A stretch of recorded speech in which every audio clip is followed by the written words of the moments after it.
பிறந்தவர் யாரு? ஆடும் வினையை ஒழிப்பது யாரு? ஆதவன் வணங்கும் தெய்வம் யாரு?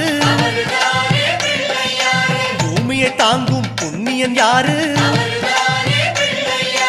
அனலாசுரனை தின்றது யாரு? ஆணவம் நீக்கும் நாயகன் யாரு? முப்புரி அணிந்த மூலவன் யாரு? அவரும் வாழ்வது எங்கே கூறு?